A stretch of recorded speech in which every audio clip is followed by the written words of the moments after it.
HbA1c က 10.5 တော်တော်လေးများတယ်နော်ပုံမှန်ဆိုရင်တော့ 4.6 နဲ့ 6.2 ကြားမှာပဲရှိရမယ်ဒါမော်လမြိုင်နေလာတဲ့ client ဖြစ်ပါတယ်ကျွန်တော်ရဲ့ client အဟောင်းတစ်ယောက်ဖြစ်ပါတယ်အဲ့တော့ကျွန်တော်ဒီနေ့ပေးမဲ့လေ့ကျင့်ခန်းတွေကတော့ physio exercise တွေပါတယ်တရပန်းနဲ့လုပ်တဲ့ physio exercise တွေပါတယ်ပြီးတော့ yoga pose တွေကျွန်တော်သင်ပေးလိုက်တယ် meditation နဲ့ကျွန်တော်သင်ပေးလိုက်တယ်ပေါ့နော်ကျွန်တော် physio မှာတော့ဒါကို bridge pose လို့ခေါ်တယ် bridging လို့ခေါ်တယ်အဲ့တော့ bridging လုပ်ပြီဆိုရင်သူကကျွန်တော်ကိုတပေကြော်လောက်အဲ့လိုလေးနော်ဒူးလေးလည်းကားလာ6လေးလည်းကားထားပြီးတော့တင်မကိုကိုနိုင်လောက်ကြွပါ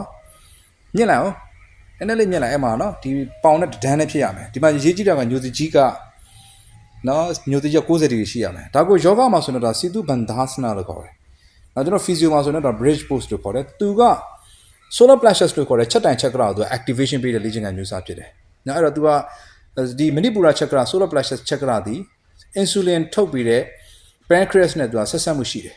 ဆိုတော့ဒါ CGO control ရတယ်နောက်တစ်ခုက physio ရှုထောင့်ကကြည့်မယ်ဆိုရင်တော့သူကဒီ gluteus maximus တို့ medius တို့နော်ပြီးတော့ပေါင်နောက်မှာရှိတဲ့ဒီ6မှာရှိတဲ့ hamstring muscle တွေကို activation ပေးထားတာဖြစ်တဲ့အတွက် type 2X အမျိုးအစားကြောသားတွေ power muscle တွေကို activation ပေးတာဖြစ်တဲ့အတွက်အရန်ဖို့တန်တယ် CGO အတွက်အရန်ကောင်းတယ်နော်